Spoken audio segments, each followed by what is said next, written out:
Hi, it's Steve. Today we'd like to show you how to change a timer on your dryer. It's a really easy job. Let me show you how we do it.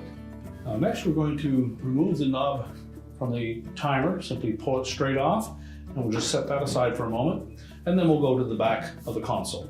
Now our next step will be to remove the screws that secure this back panel to the console.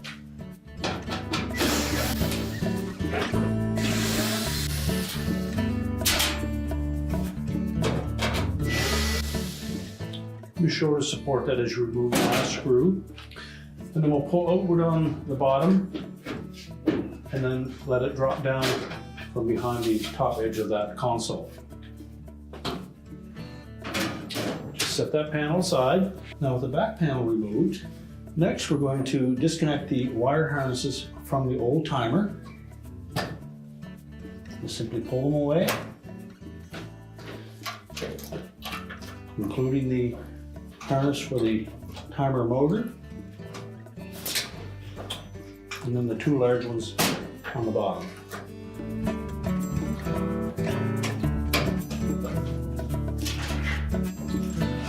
Now with the harnesses out of the way, next we'll remove the two retaining screws that secure it to the console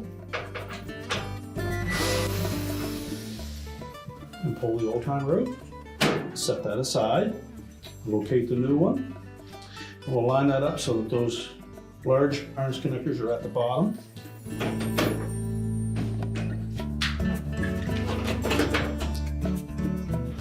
Line up the mounting holes and install the retaining screws.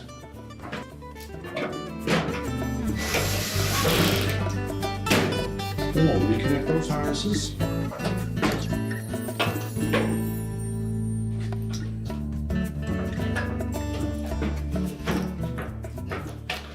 Make sure they're pressed firmly onto the timer.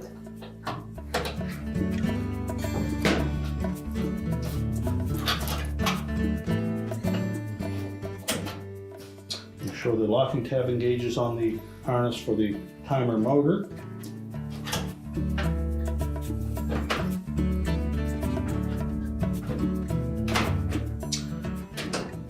Just make sure the harnesses are tucked in out of the way, and then we'll put the back panel on. Now when installing that back panel, we want to make sure the top edge goes in behind that console.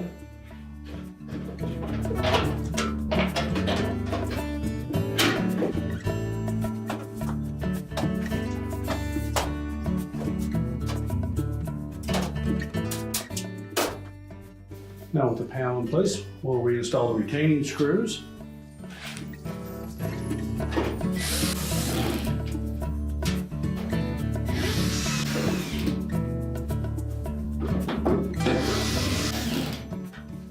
And now we'll go back to the front of the dryer. We'll reinstall the knob, push the dryer back into place. We're ready to reconnect the power, and your repair is complete.